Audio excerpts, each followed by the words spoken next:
नमस्कार साथियों। कुछ क्वेश्चंस होते हैं जो आपके सिलेक्शन का गणित बिगाड़ देते हैं यार। जिसे कहते हैं ना कि अच्छे खासे बनते हुए काम को खत्म कर देना।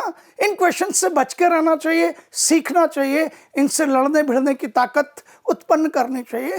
ठीक है, 24 जनवरी से जेईई मेन प्रारंभ हो रहा है, उसके बाद में अप्रैल सेशन आएगा, नीट भी आएगा, और ये क्वेश्चन वहीं के वहीं है। एक ही काम है इनका, आपके सिलेक्शन के गणित को बिगाड़ना। लेकिन जब तक मोशन है तब तक कोई क्वेश्चन आपके सिलेक्शन के गणित को बिगाड़ नहीं सकता। किसी की हिम्मत नहीं है इतने। क्वेश्चन क्या कहता है, तो मैं आपको कहता हूं प्रत्यावर्ती धारा अल्टरनेटिंग करंट का एक क्वेश्चन है। करंट फ्लो हो रहा है I is equals to I0 T upon टॉ। अब I is equals to I0 T upon टॉ जो करंट है, इस करंट के लिए आपको 0 से टॉ तक जो टाइम पीरियड है आपका, 0 से टॉ का जो समय अंतराल है, उस समय अंतराल के लिए इसकी RMS वैल्यू निकालनी है।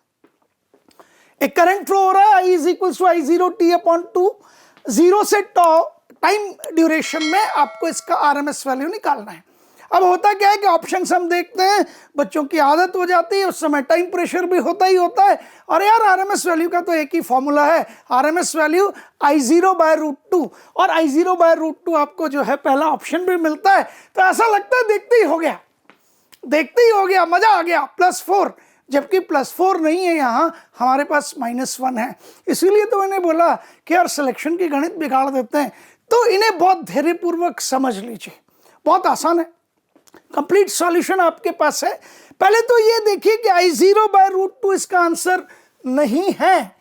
मैं आपको आगाह करता हूं कि पहले देखिए साइनोसोडल और कोसाइनोसोडल वेव्स का RMS वैल्यू यदि आप देखेंगे जा और कोज्जा, तब जाके वो कितना आता है, I0/√2 आता है। ये साइनोसोडल नहीं है, ये कोसाइनोसोडल भी नहीं है। ये I is equals to I0 sin omega T थोड़ी है यार, ये I is equals to I0 cos omega T थोड़ी है।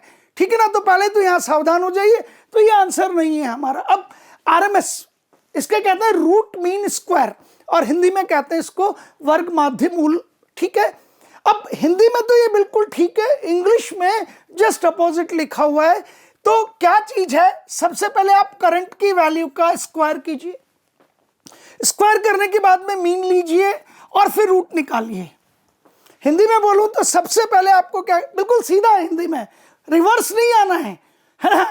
हिंदी तो आप कह सकते हैं शुद्ध है। सबसे पहले आप वर्ग कीजिए, स्क्वायर कीजिए, फिर आप क्या करिए, माध्य निकालिए अर्थात मीन निकालिए, और फिर मूल मीन्स रूट ले लीजिए। तो ये जो एक्सप्रेशन आपको दिखाई देता है, अंतराल क्या है, टाइम ड्यूरेशन क्या है, T1 से T2, तो आपने I² dt T1 to T2, I² dt T1 to T2, ये तो आपने एडिशन किया, लेकिन करंट की वैल्यूज का नहीं, उनके स्क्वायर्स का, स्क्वायर्स को जोड़ लिया। कौन से पीरियड में, T1 से T2 तक, और फिर उस पीरियड से डिवाइड कर दिया। तो आपने कुल मिला के माध्य मान निकाला, किनका, वर्ग का। आपने स्क्वायर्स करके मीन निकाला, आपने वर्ग किया, वर्ग करके जोड़ लिया, और फिर कुल से भाग दे दिया, तो आपको कहेंगे माध्य आ जाएगा। तो ये आपके पास में ये ब्रैकेट के अंदर अंदर जो चीज है, ये क्या है, ये वर्ग माध्य है। और फिर मैंने ऊपर पावर हाफ कर दी, अर्थात आपने उसका रूट निकाल लिया, मूल निकाल लिया। तो मुझे ये चाहिए। अब ये लगता बहुत बड़ा सा है, बहुत ही बड़ा सा लगता है, लेकिन है बहुत छोटा सा।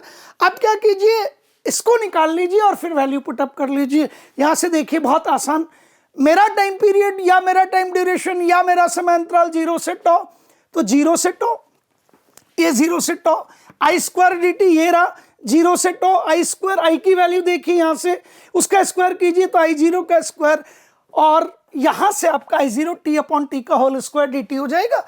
ये रहा I² dt, ये हो गया आपके पास में। I0 कांस्टेंट, टॉ कांस्टेंट, दोनों को बाहर निकाल लिया, ये T² हो गया आपका।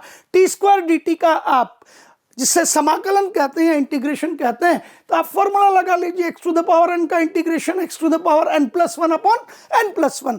तो ये हो गया t³/3, और 0 से टॉ वैल्यू पुटअप कीजिए। तो पहले आप t की जगह टॉ और फिर t की जगह 0, जो सामान्य काम है। तो आपके पास आता है I0 का स्क्वायर अपॉन टॉ का स्क्वायर इंटू टॉ³ अपॉन 3, कैंसिल होके ये बचता है I0² अपॉन 3 इंटू टॉ। ये वैल्यू किसकी है, सिर्फ इसकी, कोई दिक्कत नहीं है।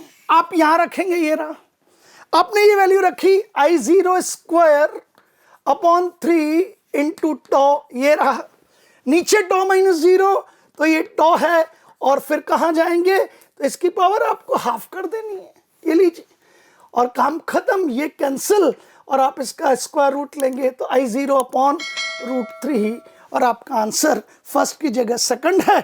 और जब आप सेंसिबली ये काम करते हैं तो you are doing it correctly, बहुत आसानी से, और आपको +4 मार्क्स मिलता है। तो ये वो क्वेश्चन है जो आपके सिलेक्शन का या आपके रैंक का गणित बिगाड़ते हैं।